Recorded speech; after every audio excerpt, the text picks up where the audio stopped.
जय हिंद दोस्तों, मैं हूं अजीत कुमार प्रसाद। आप लोगों के बीच फिर से एक छोटा सा टॉपिक लेकर के आया हूं, लेकिन बड़ा ही महत्वपूर्ण टॉपिक है। जो भी लोग थोड़ा पढ़े लिखे हैं, समझदार हैं, उनको ये टॉपिक बहुत ही अच्छे तरह से समझ में आएगी। कभी हमारे देश को सोने की चिड़िया कहा जाता था। आता हूं उस मुद्दे पर, सोने की चिड़िया को लेकर के थोड़ा सा बाद में। अभी है कुछ इस तरह का बात, जब मुझे पता चला कि भारत सरकार ने रफाल खरीद करके लाया है और कुछ का ऑर्डर भी दिया गया है अभी शायद आने के लिए, बड़ा मन खुश हुआ। बहुत खुशी हुई कि चलिए हमारे देश की रक्षा सुरक्षा के लिए हमारी सरकार ने अत्याधुनिक टेक्नोलॉजी से निर्मित फाइटर प्लेन रफाल खरीद करके आया, जिससे हमारी और हमारे देश की सुरक्षा की जाएगी जरूरत पड़ने पर। लेकिन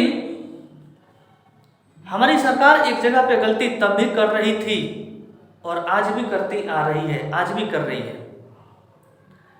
ये जो बोर्ड पे आप लोगों को नाम दिख रहा है, ये सभी के सभी अपने आप में एक एक रफाल है। अगर हमारा देश, अगर हमारी सरकार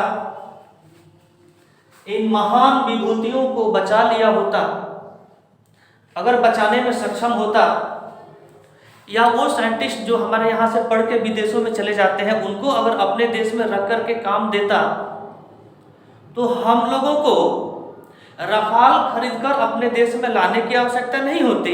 हम रफाल बनाकर किसी और देश को बेचते। हम रफाल खरीद रहे हैं देश की रक्षा के लिए, कोई बात नहीं। ऐसा क्यों नहीं कर रहे हैं कि रफाल हम खुद ही बनाएं? ऐसा हम नहीं कर पा रहे हैं। इसका वजह यह है कि हम अपने धरोहर, हम अपने साइंटिस्ट, हम अपने होनहार वैज्ञानिकों को खो रहे हैं। और क्यों खो रहे हैं? छोटे मोटे लोग जो थोड़ा बहुत बिजनेस कर लेते हैं, क्रिकेट फुटबॉल का प्लेयर हो जाते हैं, जो लोग दो चार सिनेमा कर लेते हैं, उनके पीछे हमारे गवर्नमेंट की तरफ से सिक्योरिटी गार्ड एकदम बेहतरीन तरीके से दिया जाता है। और जो हमारे देश के साइंटिस्ट हैं, उनकी हालत ऐसी है कि कोई आकर के घर में मार जाता है। तरह तरह की बातें हैं, मैं एक एक नाम लेकर के व्याख्या करूंगा। हमारे साइंटिस्ट को विशेष सुरक्षा नहीं मिलने की वजह से सन 2009 से लेकर के 2013 तक 11 साइंटिस्ट भारत सरकार ने खोए हैं। 11 साइंटिस्ट। आपने सोचा है एक साइंटिस्ट बनने के लिए कितना ब्रेन चाहिए, कितना सुपर ब्रेन चाहिए? उसके पीछे गवर्नमेंट का कितना खर्चा होता है, उसको कितना पढ़ना होता है। और पढ़ने से भी नहीं होता, क्योंकि हम सभी तो पढ़े लिखे हैं, तो हम सभी साइंटिस्ट क्यों नहीं बन जाते? उसके पास एक्स्ट्रा ऑर्डिनरी ब्रेन होता है, और उस एक्स्ट्रा ऑर्डिनरी ब्रेन जिसके पास है, उसको विशेष सुरक्षा ना दे करके बल्कि विशेष सुरक्षा किसी और को दिया जाता है, और हमारे साइंटिस्ट दुनिया से चले जाते हैं। कोई हत्या कर देता है, कुछ कर देता है। मैं बोलूंगा कैसे कैसे सब लोग गए। तो जो सोने की चिड़िया है कहलाने वाली भारत, ये जो सोने की अंडा देने वाली जो विभूतियां हैं, जो भारत को सोने की चिड़िया का उपाधि दिला सकता है और पकड़ के रख सकता है, उसको तो भारत खोया। कल भी खो रहा था, आज भी खो रहा है। अब जैसे देखिए, सुभाष चंद्र बोस प्लेन क्रैश में मारे गए। क्यों है प्लेन क्रैश में मारे गए? इनके ऊपर ध्यान देना था। होमी जहांगीर भाभो इतने बड़े साइंटिस्ट थे, उन्होंने एक बहुत बड़ा प्लान गवर्नमेंट को समझाया था। उस प्लान को कहीं से कोई चंडाल लीक कर दिया, और उसके बाद वो कहीं जा रहे थे, प्लेन क्रैश में इनको भी खत्म कर दिया गया। मतलब जो बड़े बड़े पैमाने के हैं, जो देश को कुछ दे सकते हैं, कुछ कर सकते हैं देश के लिए, उनको दुर्घटनाग्रस्त या फिर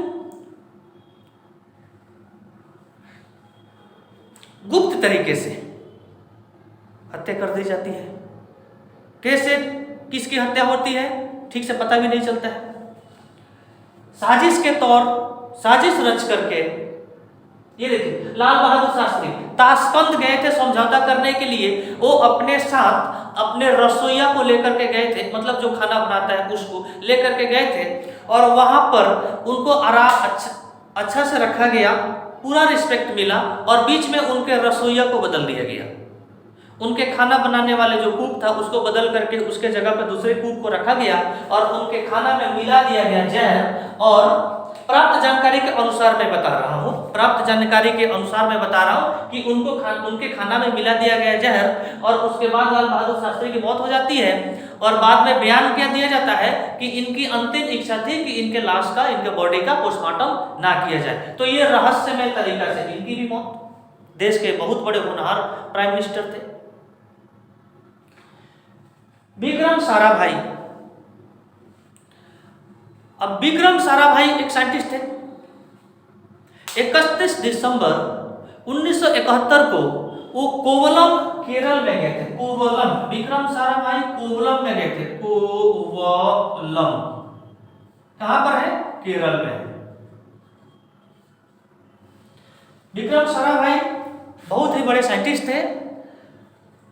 कोवलम गए थे केरल राज्य में। सब कुछ ठीक ठाक चल रहा था। रात को सोए और सुबह में उनके रूम में उनका बॉडी मृत पाया गया, रहस्यमय तरीके से मृत्यु। मतलब हमारे साइंटिस्ट मतलब मच्छर की तरह, कीड़े मकोड़े की तरह न जाने इस दुनिया से कब चले जा रहे हैं, और हमारे सरकार को पता नहीं मतलब कहाँ है ध्यान। इतने बड़े साइंटिस्ट बहुत अच्छा तरीके से खा पी करके सोता है, सुबह में मृत्यु। उसके बाद राजीव भाई दीक्षित यूपी के वैज्ञानिक थे, इलाहाबाद के रहने वाले थे।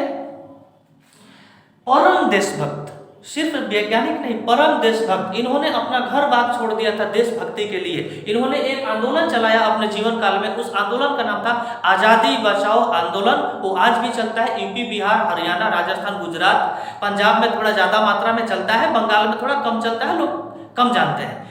जहां पर हिंदी ज्यादा चलती है वहां पर राजीव भाई दीक्षित का व्याख्यान, और उनका जब थे तब व्याख्या दे रहे थे, और आंदोलन चलता है आजादी बचाओ आंदोलन। ये देश को एक नया दिशा दे रहे थे राजीव भाई दीक्षित।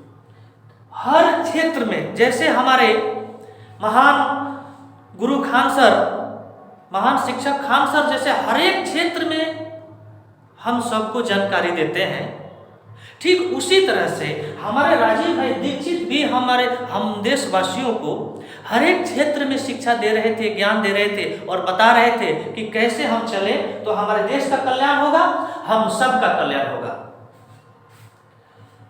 राजीव भाई दीक्षित को सन 2010 में रहस्यमय तरीके से इनको भी खत्म कर दिया गया, और इनके साथ भी वही बयान रखा गया, राजीव भाई दीक्षित के साथ भी वही बयान रखा गया कि इनकी भी अंतिम इच्छा थी कि इनके बॉडी का पोस्टमार्टम ना किया जाए। अब जब तक बॉडी का पोस्टमार्टम नहीं करेंगे तो पता नहीं चलेगा, रहस्यमय तरीके से मृत्यु हुई है तो पता ही नहीं चलेगा कि मरा कैसे। इनका केस यहीं पर क्लोज। के जोशी और आशीष अश्विनी नवयुवक साइंटिस्ट थे, भारत के एकदम नौजवान साइंटिस्ट थे। इन दोनों का बॉडी रेलवे ट्रैक पे पाया गया।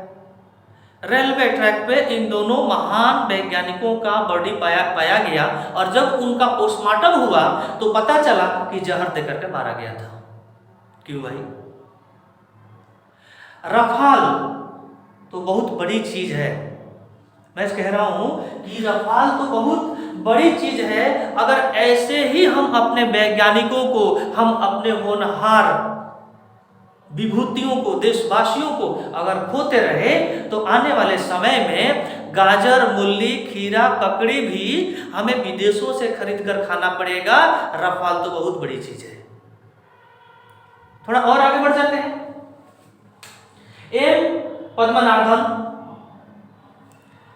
एम पद्मनाभन साइंटिस्ट, इनके घर में घुस करके हत्या कर दिया गया। तपन मिश्रा जी, तपन मिश्रा जी के भोजन में, तपन मिश्रा जी के भोजन में आर्सेनिक, आर्सेनिक नाम का जहर मिला दिया गया। हालांकि वो बच गए, लाख लाख ईश्वर का धन्यवाद, उनकी महिमा रही कि समय पर उनको ये बात पता चला और उन्होंने इस बात की जानकारी दी। तपन मिश्रा जी के भोजन में आर्सेनिक एक बहुत ही खतरनाक प्रकार का जहर होता है, जिसमें ना तो सुगंध होता है, ना तो स्वाद होता है, ना तो कोई रंग रूप होता है। किसी खाना में मिलाने से पता नहीं चलेगा, क्योंकि उसका स्वाद, रंग, रूप, सुगंध कुछ होता नहीं है, वो एकदम न्यूट्रल होता है। तो खाने वाले को भी पता नहीं चलेगा और देखने वाले को भी पता नहीं चलेगा कि भोजन में कुछ मिलाया गया है। तो तपन मिश्रा जी वैज्ञानिक, उनके भोजन में आर्सेनिक मिला दिया गया। लोकनाथ महालिंगम, लोकनाथ महालिंगम बहुत अच्छे तैराक थे। तैराक कहते हैं जो तैरते हैं, नदी में तैरने में बहुत बड़ा एक्सपर्ट होते हैं। वो बहुत बड़ा लोकनाथ महालिंगम साहब तैराक थे, साइंटिस्ट थे। फिर जो बहुत बड़ा तैराक थे, उनकी मृत्यु नदी में डूबने से हो गई। बताइए, तैरने नहीं आता तो मान लिया जाता। बिपिन सिंह रावत, बिपिन सिंह रावत, बिपिन सिंह रावत को chief of the defence staff कहा जाता है, रक्षा प्रमुख, रक्षा प्रमुख, chief of defence staff Bipin Singh Rawat. आपने सुना ही होगा, प्लेन क्रैश में मारे गए 2021, दिसंबर 2021 प्लेन क्रैश में मारे गए। इनका एयरक्राफ्ट जो था वो क्रैश कर गया, हेलीकॉप्टर क्रैश कर गया और वहां पर वो चले गए। समझ में नहीं आ रहा है कि जो भी ऊंचे लेवल के साइंटिस्ट हैं वो सभी के सभी रहस्यमय तरीके से कैसे मारे जा रहे हैं भाई। और हमारा जो इंटेलिजेंस है, रॉ है ना, रॉ एक विभाग होता है खुफिया जानकारी के लिए। ये लोग कहाँ हैं, क्या कर रहे हैं, हमारे देश का गुप्तचर कहाँ है, हमारे देश की खुफिया जानकारी रखने वाले विभाग कहाँ है कि इतनी बड़ी बड़ी और इतने होनहार साइंटिस्ट लोगों को हम अपने देश से खो रहे हैं। रफाल खरीदना नहीं पड़ेगा क्या? पड़ेगा। हमारी कहीं ना कहीं गलती है, हमने कहीं ना कहीं पास्ट में भी गलती की है, भूतकाल में भी गलती की है। हमने अपने धरोहर को बचा नहीं सके, बचा नहीं सके। भारत सोने की चिड़िया, संपत्ति आए और दूसरे लोग लूट करके चले गए, क्यों? हम बचा नहीं सके। हमारी सभ्यता, हमारी संस्कृति दूसरे आए और कुचल करके बर्बाद करके चले गए, क्यों? हम बचा नहीं सके। हमारे ऊपर दूसरा कोई आकर के राज किया, क्यों? हम अपनी रक्षा नहीं कर सके। और आज भी हम यही गलती कर रहे हैं। भारत में साइंटिस्ट पढ़ाई करके, विदेशों से भी पढ़ाई करके भारत का व्यक्ति साइंटिस्ट बनता है और जा करके काम करता है अमेरिका में, जापान में, रसिया में। क्यों भाई? भारत सरकार से मेरा विनती है कि वो जो साइंटिस्ट भारत के हैं वो भारत में क्यों नहीं काम कर रहे हैं? उनके साथ ऐसी क्या मजबूरी है? जो भी उनको चाहिए भारत सरकार को दे करके उनको अपने यहाँ रखना चाहिए। उदाहरण में एक नाम बोल देता हूं, कल्पना चावला। कल्पना चावला तो अंतरिक्ष यात्री थी, पायलट भी थी, साइंटिस्ट, अंतरिक्ष यात्री वाला था। फिर क्या हुआ? अमेरिका चली गई, वहां पर उन्होंने शादी भी किया और वहीं पर वो काम कर रही थी। अंत में प्लेन क्रैश, उनका भी जो था रॉकेट क्रैश कर गया और उनकी भी स्वर्गवास हो गई। तो जो भी था, इस तरह के और भी साइंटिस्ट विदेश में चले जा रहे हैं और जो हमारे देश में है वो रहस्यमय तरीका से मारे जा रहे हैं। मेरे अभी भी समझ में नहीं आ रहा है कि क्या हो रहा है हमारे देश में और क्यों हो रहा है। मैंने टॉपिक का नाम ही रखा था कि भारत में ऐसा क्यों होता है। हमारे देश में देखिए, सैनिकों के ऊपर, है ना, सैनिकों के ऊपर आतंकवादी हमला हो जाता है। 2-4 बच्छड़ के समान आतंकवादी आकर के सैनिकों को भारी से भारी क्षति पहुंचा करके चले जाते हैं। हमारी आर्मी इंटेलिजेंस कहां है? एक सैनिक के पीछे कितना खर्च होता है पता है? एक सैनिक को तैयार करने में भारत सरकार को कितना खर्च होता है, ये तो भारत सरकार बहुत अच्छी तरह से जानती है। फिर उतने खर्च करने के बाद उन सैनिकों की रक्षा सुरक्षा में प्रॉब्लम क्यों? हमारे आर्मी इंटेलिजेंस को ठीक से काम पर नहीं लगाया गया, या वो लोग ठीक से काम नहीं कर रहे हैं, या क्या हो रहा है, ये मैं तो पूरी तरह से नहीं बोल सकता हूं। ओवरऑल रिजल्ट तो यही है ना कि हमारे सैनिक दो चार आतंकवादी हमले में बहुत सारे नुकसान पहुंचता है, मारे जाते हैं, शहीद हो जाते हैं। सरकार को सोचना चाहिए। हमारे एक सिस्टर हैं और हमारे एक मित्र हैं जावेद हुसैन, ये दोनों कहते हैं कि हमने कितना कमाया ये बहुत बड़ा बात नहीं है, हमने कितना बचाया ये बहुत बड़ा बात है। मुझे ये बात बहुत अच्छी लगती है।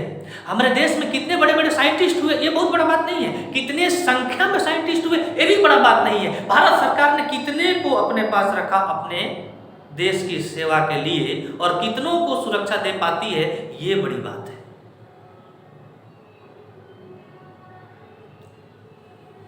हमें अपनी गलतियों को सुधार करके वर्तमान में और भविष्य के लिए कुछ नए तरीके से सोचना चाहिए, ताकि हमारे देश के जो सेना है, हमारे देश के जो वैज्ञानिक हैं, उनको किसी भी प्रकार के नुकसान से पूर्ण रूप से बचाया जा सके। मुझे अपने देशवासी और मेरे देश के सरकार से यही गुजारिश है। मिलते हैं आपसे अगले वीडियो में। जय हिंद।